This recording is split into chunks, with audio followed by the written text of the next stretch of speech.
Post-war Old Dutch cleanser, famous for chasing dirt, presents Nick Carter, famous for chasing crime.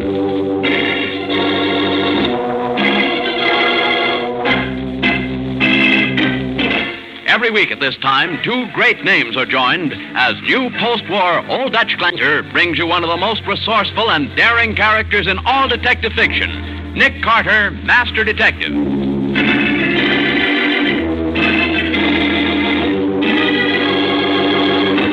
Nick, I tell you, the kid did kill that cop.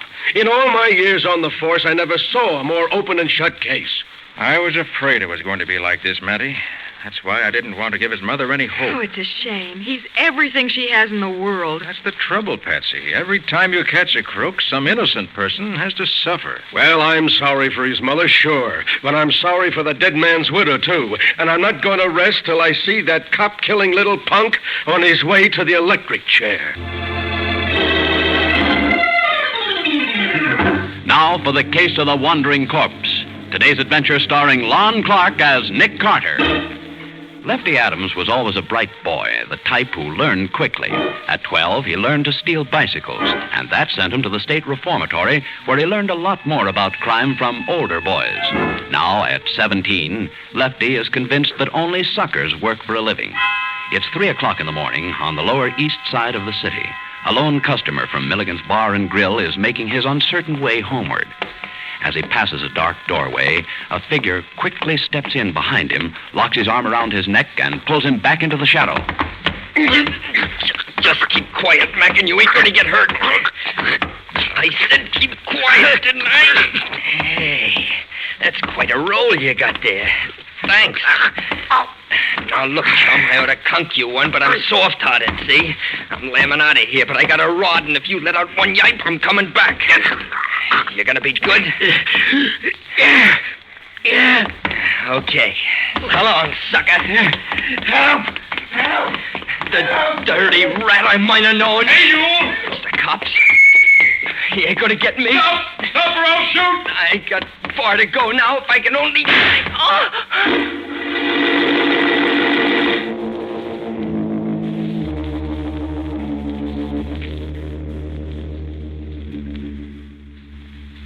They say my boy Lefty shot that policeman, Mr. Carter. They say he's a murderer. Try to stop crying, Mrs. Adams. Nick will help you if he possibly can. Won't you, Nick? I'd certainly like to, Patsy, if I could, but... I got no money, but I'll work. It takes 20 years. It isn't the money, Mrs. Adams. The fact that Lefty ran away. Why wouldn't he run away with every cop in town looking for him, ready to shoot him on sight? Oh, no, they wouldn't do and that. he's hurt, too. That's what the papers say. Maybe he's dying. But why did you come to me? You knew Lefty when he used to go to your downtown boys' club. Yes, I did. Well, then you know he's a good boy. No, Mrs. Adams, I don't. I don't think he's a really bad boy, but he was always a little defiant and suspicious. Well, that's no crime. I know. I did what I could for him in the short time he was a member of the club, but he didn't stay long enough for me to straighten him out. He never meant any harm. It was them older boys he got mixed up with afterwards. Well, that's usually the way. Lefty has a pretty bad record, Mrs. Adams. Nick, why don't you at least investigate? I'll be glad to, but if I start, I'll have to go through with it, whether he's innocent or not. Well, that's all I want, Mr. Carter, because I know he didn't do it. And, of course, if I find where he's hiding, I'll have to turn him over to the police. Well, if that's the only way. All right, then, go ahead.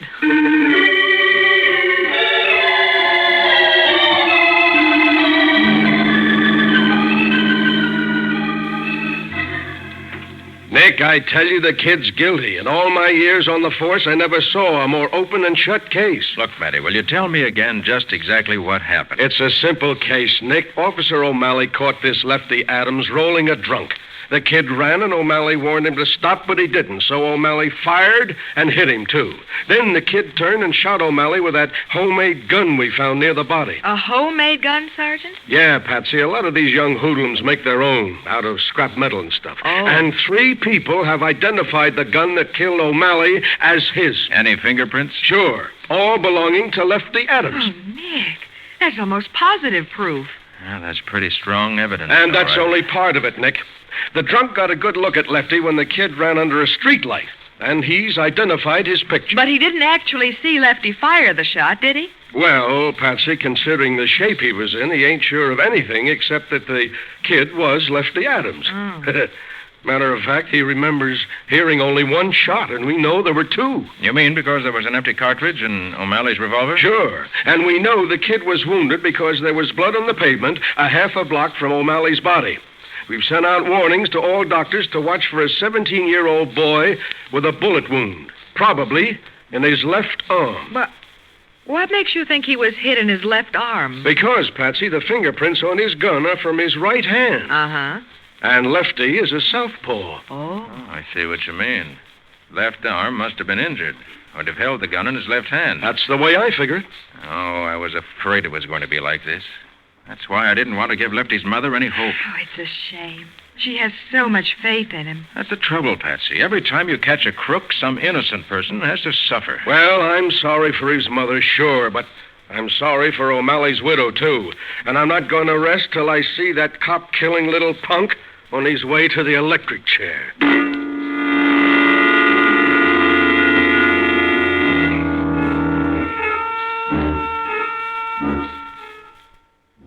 Well, here's O'Malley's stuff, Nick. His uniform, gun, nightstick, everything he had on him. Mind if I look it over? No, go right ahead. Sergeant, Yeah, Patsy. didn't you say that Officer O'Malley had been dead for about an hour when he was found? Yeah. When the drunk heard the shooting, he went for help. But he was so loopy, it took him a long time to find another officer. Then he got lost trying to find the place again. I see.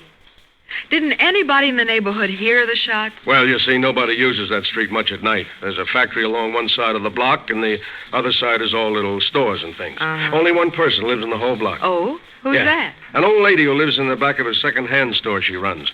She heard the shot but didn't pay any attention. Hey, Mary, Yeah? didn't it rain shortly after midnight last night? Yeah, for a while. I should think the street would have been wet. It was, sort of.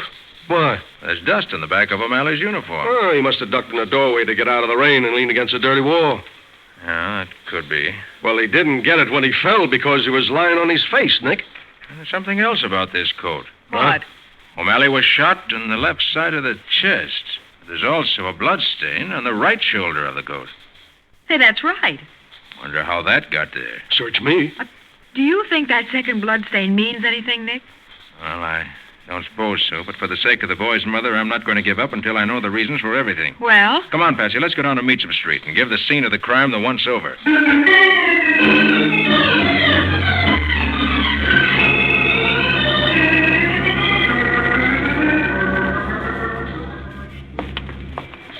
Oh, here's the second-hand store Matty was talking about. Let's go in for a minute. All right. Just a minute. I'll be right out. Okay, we'll wait. I'm in the back room.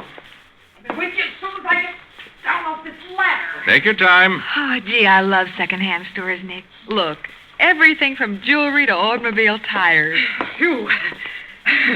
Painting walls is no job for a fat woman. Well, what can I do for you? My name's Carter, and this is Miss Boone. Well, pleased to meet you, I'm sure. Hello. Want to ask some questions about the shooting that took place near here last night. You heard the shots, didn't you? Yep. They woke me up. The window was open wide because of the fresh paint smell in my room. How many shots were there? Why, 2 was all I heard. You sure there were only 2, not just 1? Well, there was 2, all right. Of course, I didn't know it was guns. I thought it was some car backfiring. What time was it, did you notice? Well, when the police was here, they told me it was about 3. But I didn't look at the clock when I heard the shot, so, well, I wouldn't know myself. Or did you hear anything else? Yeah, I heard somebody run down the street right after that. Uh-huh. Well, thanks very much. Sorry we had to interrupt your painting. Oh, that's all right. Don't mind a bit. All right, come on, Patsy. We have to make another stop in this neighborhood. Where's that, Nick? Well, this won't be pleasant. But we better stop in and tell Mrs. Adams what we learned from Matty.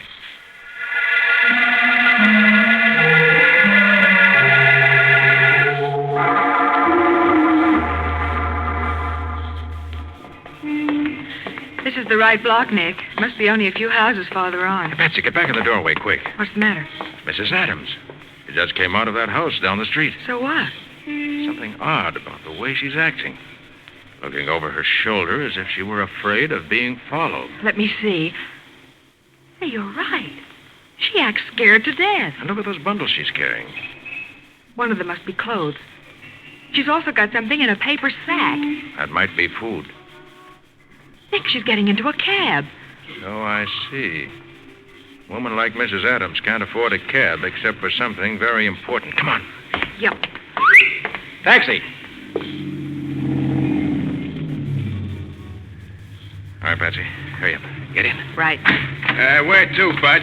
Follow that cab up ahead. There's a 10 spot in it for you if you don't lose him. Oh, mister, you can say goodbye to that sawbuck right now. But Nick... I may be wrong, Patsy, but it looks to me as though Lefty may have got in touch with his mother and that she's taking him food and clothing. Oh, but Nick, it would be awful to use that poor woman as a means of finding her boy and turning him over to the police. I know it, Patsy, but I said I was going to follow through on this case, even if what I find sends Lefty to the chair.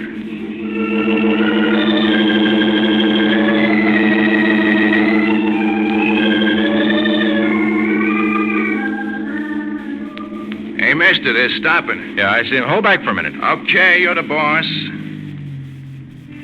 She's getting out and going into that old house, Nick. All right, driver. Let us out at the same house. Right. Maybe I shouldn't feel this way, Nick, but I hope Lefty isn't there. I'd rather the police caught him than us. Murder's nothing to be sentimental about, Patsy. I know. Here's your 10 spot, driver, and wait for us. Sure. Come on, Patsy. Let's see where Lefty's mother goes.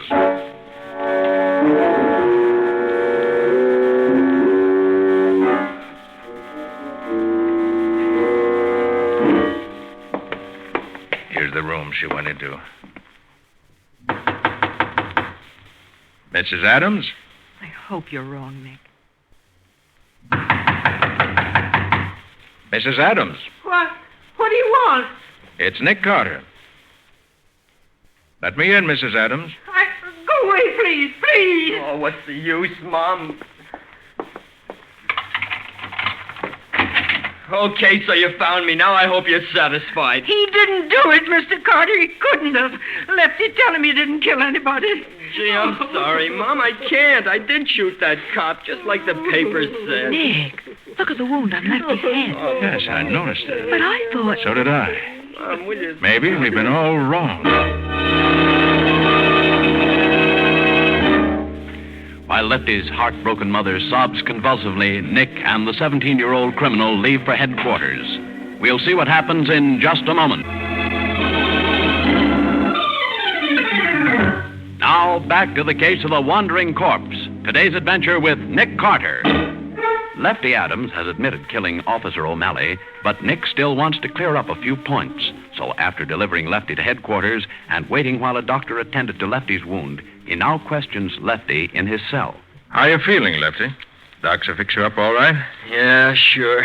I didn't expect to find you with a head wound. Oh, it wasn't nothing. The bullet just creased me. From what I understand, it was a pretty deep crease. Another fraction of an inch to the right, and you wouldn't be here. Why couldn't O'Malley have shot straighter? Why couldn't it have been me instead of him? I never wanted to kill nobody. And why did you carry a gun? All the other guys had a knife or a rod, and I wanted to show them I was tough, too. Lefty, were you mixed up with the gang? No. There's been a lot of petty crime in your neighborhood lately. Stick-ups, mugging, automobile stripped. And it looks as though there might be some kind of organization behind it. I don't know what you're talking about. All right. Let's talk about Officer O'Malley. I said I shot him, didn't I? What more do you want? There are a couple of things I don't understand. I ain't saying nothing till I see my lawyer. They haven't appointed anyone to defend you yet, have they? They don't have to. I'm getting J.B. Fenton. J.B. Fenton? Huh. You'll find he costs a lot of money, Lefty. I'll get the dough, all right. I got friends, see? Friends? Would be willing to put up $5,000 or $10,000? Maybe more?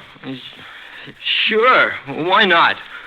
Well, I didn't know you traveled in circles like that. Look, Mr. Carter, will you leave me alone, please? Ain't I got enough on my mind?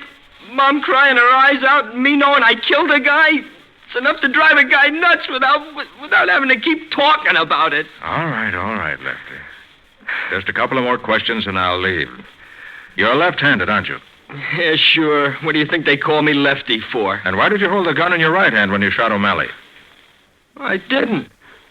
I couldn't have. I couldn't hit nothing with my right hand. But the fingerprints on that gun are from your right hand. Quit nagging at me, will you? How do I know why I done it? I shot him, but I don't know how it happened. There was a million skyrockets going off inside my head. You mean from the bullet wound? Yeah, I blacked out, maybe. All I remember is him chasing me into the... What were you going to say? Nothing. Leave me alone, will you? I don't want to talk about it. But, Lefty, listen to me. I told you I killed the guy, didn't I? That's all I know. Now get out of here and let me alone. Just let me alone.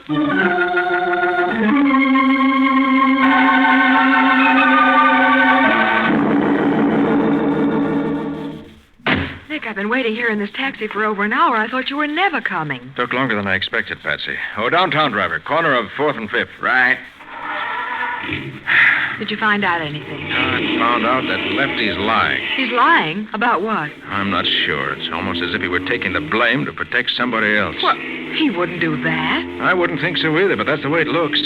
Another thing, it doesn't seem to be the actual shooting he's lying about. Well, what is it then? Oh, I don't know, Patsy. It doesn't make sense. There's something wrong somewhere. Hey, mister, was that kid we brought down the clink the one that bumped the cop last night, huh? Yes, he's the one. Hey, you know, it's a funny thing. I almost seen that fracas. What do you mean you almost saw it? Well, it happened in my territory. You know, I picked you up only a couple of blocks from there. Yes, I know. Yeah, well, like I was saying, I drove through the street where the kid killed the cop about half an hour before it happened. About 3:30 it was. What? Sure. The paper said the cop's body was found about 4 o'clock. And I went through there not half an hour before. You sure you drove through that same block on Meacham Street this morning at 3:30? Sure, I'm sure. I picked up a fare right after that, and I got it down on my book. 3:37. Maybe your watch was wrong. Ah, nuts. This ticker of mine ain't been off 2 minutes in 10 years. What are you so psyched about? Because it was 4 o'clock when they found the body. But the killing took place at 3. Ah, you're nuts. If that cop was laying dead in the street, I'd have seen him, wouldn't I, huh? You bet you would. Turn around, driver. We're going back to headquarters.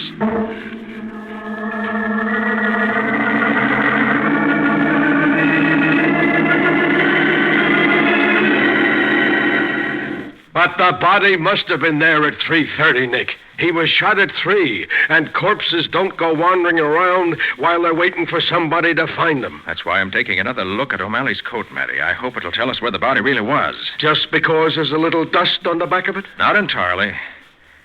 Matty, take another look at this stain on the right shoulder. Oh, Nick, we've talked about that before. I admit it's a funny place for a blood stain. When he was shot on the other side... Well, if you take a closer look, you'll see that the blood stain isn't dried blood at all. What? On this dark blue cloth, it's hard to tell the difference, but that particular stain is paint, Matty. Brown paint.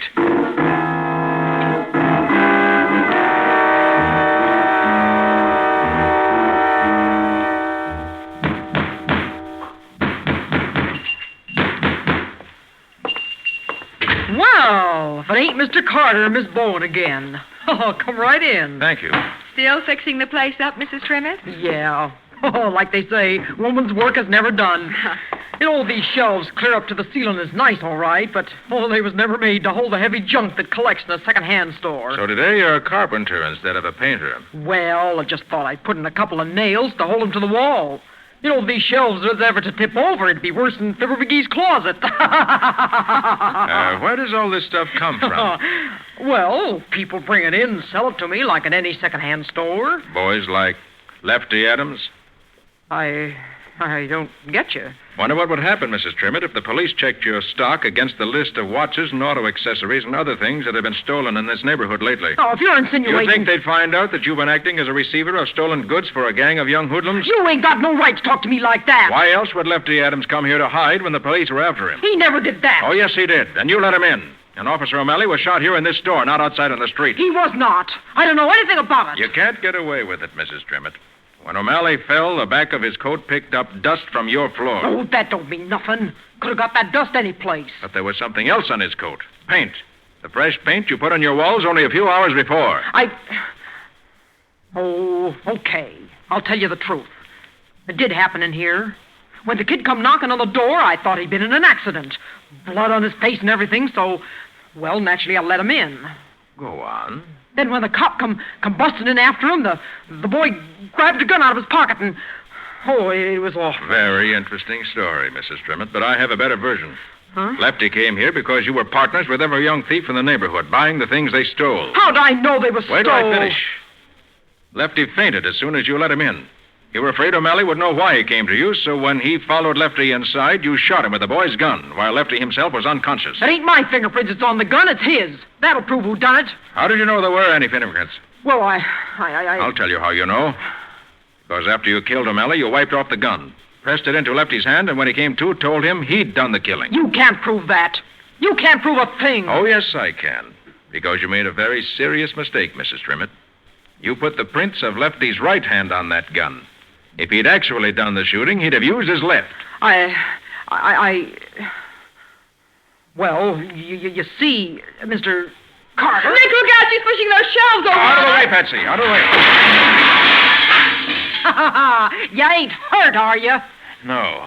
No thanks to you. Nick, she's got a gun. Sure I have. That's why I pushed them shelves over. Keep you two busy long enough for me to get it.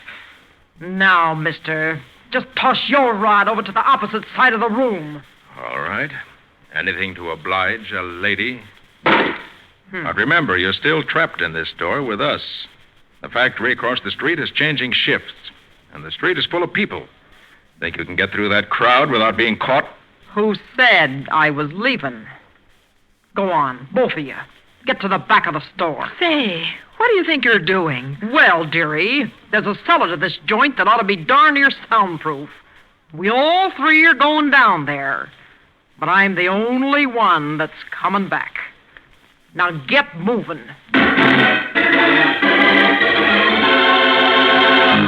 At the point of a gun, Nick and Patsy move slowly toward the door of the cellar, which Mrs. Trimmett intends to be their grave. We'll see what happens in just a moment.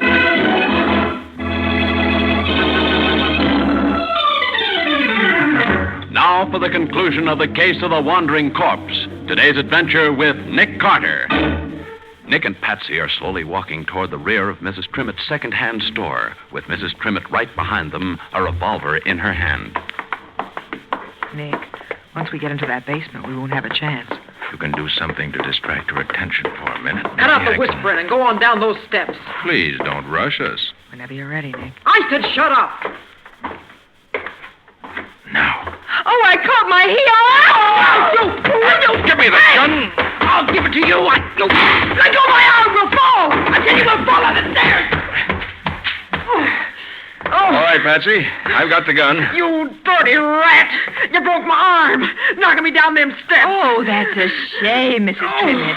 But we'll see that you get the very best medical attention in the prison hospital.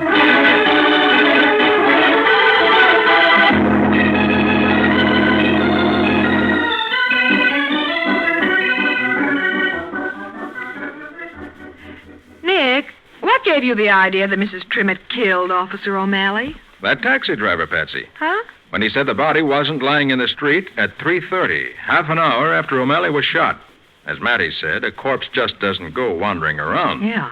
So I figured the killing must have taken place somewhere else. But what made you decide it happened in Mrs. Trimmett's store? Because she was the only person who lived in the block, and therefore the only person who could have been there at that time of night. So that's the only place Lefty could have found shelter. That's right.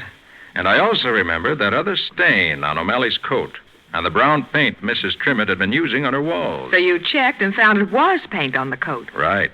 And then everything fell into place. All that junk in her store, the same type of things that had been stolen in the neighborhood, provided me with a reason why Lefty might have thought she'd help him. Well, he went to her because she was a sort of partner in crime. Exactly. And if we assumed that, it was easy to reconstruct the whole thing. I see. Lefty admitted that he'd passed out and didn't remember shooting the officer. Mm-hmm. Then there was the fact that the fingerprints on the gun were from his right hand. That suggested a frame-up. I suppose Mrs. Trimmett dragged the body out into the street. With Lefty's help. Of course, she also bribed him into saying the murder happened out in the street by promising to pay for the best lawyer in town in case he were caught. So that's why he didn't want to bring her name into it. By the way, what's going to happen to Lefty? Oh, I'm trying to get him paroled to my custody. Oh. Then you think Lefty has really learned a lesson this time? I do. He's promised to go straight from now on. And I believe him. Well, I'm glad. For his mother's sake as well as his own. So am I, Patsy. Oh, incidentally, that was a beautiful fall you took down those cellar steps. You should have been a stunt girl for the movies. Well, thanks, Nick, and that reminds me. I have a little expense account here. Oh? What for? For $1.25. The price of one large-sized bottle of liniment.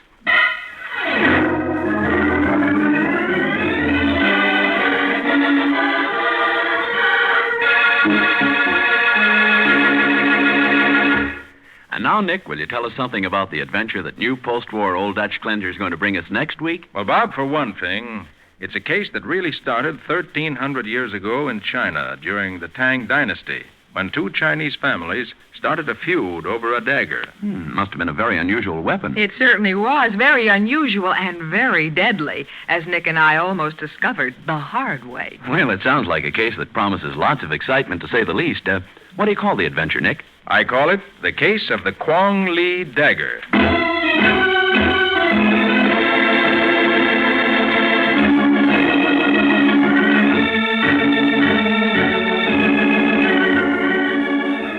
Nick Carter, Master Detective, is presented each week at this time by the Cudahy Packing Company. It is produced and directed by Jock McGregor and is copyrighted by Street & Smith Publications, Incorporated. Charlotte Manson is featured as Patsy. Mattie was played by Ed Latimer. Today's script was written by Jim Parsons. Original music is played by Henry Silverne. This program is fictional, and any resemblance to actual persons living or dead is purely coincidental. And don't forget to read the Nick Carter story on murderers' guns in the current Black Mask magazine, one of the popular fiction group. Bob Martin speaking.